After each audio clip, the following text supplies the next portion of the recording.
Estoy como siempre y en comunicación con el doctor Pedro Azara Galdeano, a quien saludo esta mañana como siempre con mucho cariño. ¿Cómo estás, mi querido Pedro? Buenos días.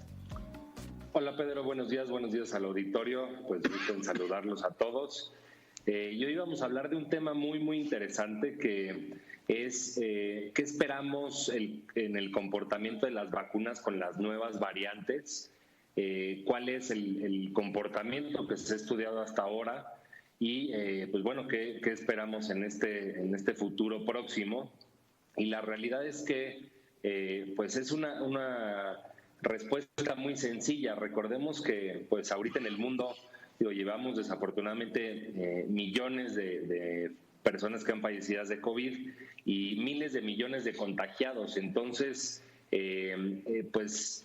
teniendo la lógica que la cantidad de virus que hay circulando en el mundo pues es una cifra estratosférica, eso nos da la partida de que entre más virus haya circulando y activos, pues la posibilidad de una nueva mutación o una nueva variante pues es cada vez más alta y sin lugar a dudas pues desafortunadamente sí se espera que en algún punto, no sabemos en cuánto tiempo, haya una variante que responda de manera menor o muy disminuida a las vacunas que hay ahorita, que las vacunas se hicieron pues con las variantes que estaban pues hace meses, ¿no? Diseñadas específicamente para eso y pues bueno, con las nuevas mutaciones que se esperan, pues desafortunadamente va a haber que modificar estas vacunas y pues esperemos que este tiempo sea largo. Sin embargo, pues es algo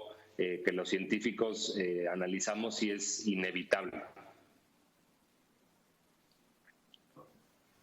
Estas variantes, fíjate que ya le han pegado a algunos países de una manera muy fuerte e incluso han obligado a cambiar algunas estrategias. Hablo, por ejemplo, de lo que está sucediendo en Brasil, que le ha pegado. Hablo de lo que ha pasado en la India, por ejemplo, de la propia Inglaterra, que tuvo que variar muchos de sus procesos de confinamiento, de Italia.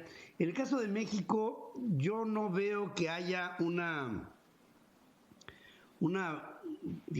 adaptación siquiera. Hubo por ahí, ¿te acuerdas? Un caso que llegó por Tamaulipas y después se dejó de hablar de ningún tipo de variante que llegara a nuestro país. ¿Los ha habido? ¿No los ha habido? ¿Qué ha pasado? Sí, en realidad sí está confirmado, aunque no analizado pues de manera profunda, que las variantes, por ejemplo, la variante brasileña, la variante de Inglaterra, pues han llegado a México e inclusive a más de 50 países en todo el mundo y pues en realidad este análisis es fundamental para ver qué comportamiento tenemos y qué cepa predomina y esto pues lo vemos con, por ejemplo, la cepa de Inglaterra, que es una cepa mucho más contagiosa, que sabemos ya que la mortalidad es mayor. Sin embargo, con esta buena noticia que las vacunas aún pues son efectivas, a diferencia de la cepa brasileña, que esta sí es un poco más resistente a las vacunas, es decir, la efectividad disminuye.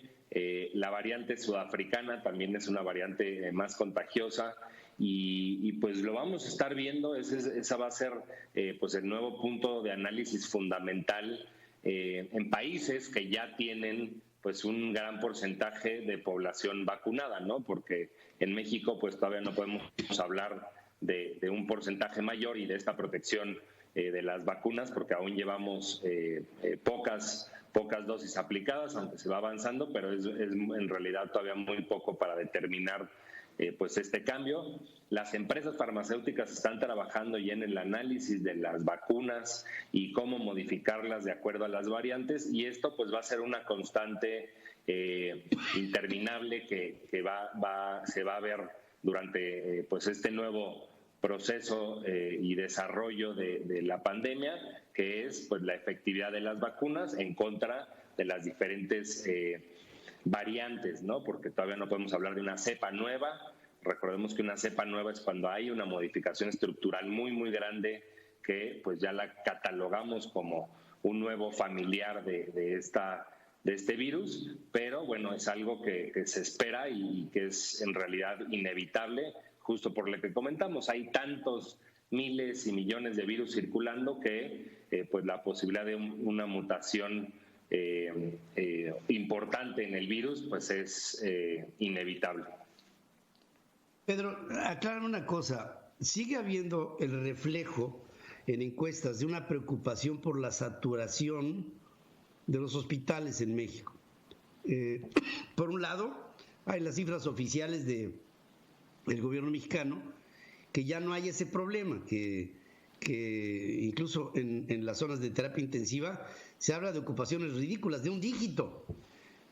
Yo veo que por la última encuesta realizada, en este sentido por la agencia Reuters, en el caso mexicano, se habla de que sigue habiendo entre chavos de entre 18 y 25 años la percepción de más del 70% de que la máxima preocupación que tienen es por la saturación en los hospitales. ¿Qué tan real es el que verdaderamente esta preocupación pueda ser documentada o realmente tendríamos que estar tranquilos de que no hay una saturación? Pues en realidad los casos continúan y la saturación continúa, aunque pues sí se ha aplanado, esto de manera en lo que nos informan. Yo el conocimiento que tengo de los hospitales privados, pues sí siguen saturados.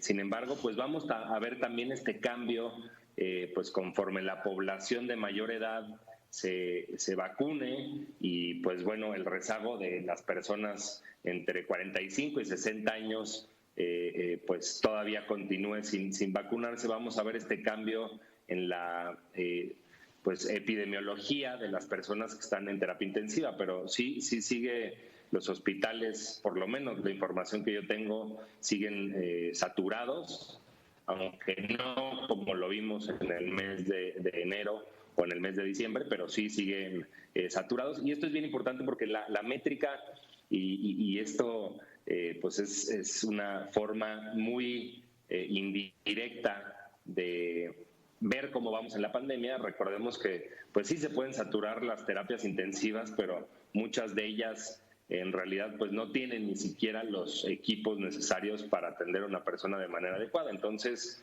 las personas también ya tienen mucho miedo a ir al hospital.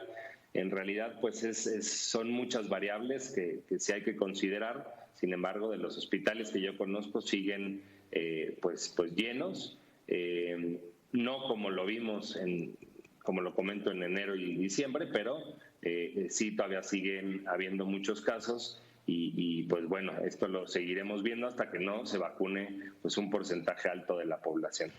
Y si me reportas esto de los hospitales privados, pues ¿qué puedo pensar de los hospitales públicos cuando la demanda es mucho mayor, nada más por número de personas? Es decir, la capacidad de atención en función pues, del simple problema económico que representa esto en hospitales privados con respecto de lo público, me hace pensar que la demanda en lo público será mayor y por lo mismo, si tu reporte es, digamos, es como una especie de regla de tres, ¿no?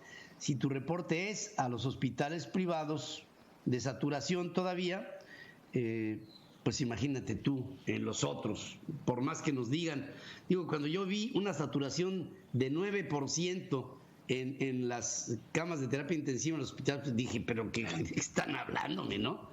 O sea, no tiene absolutamente ninguna congruencia.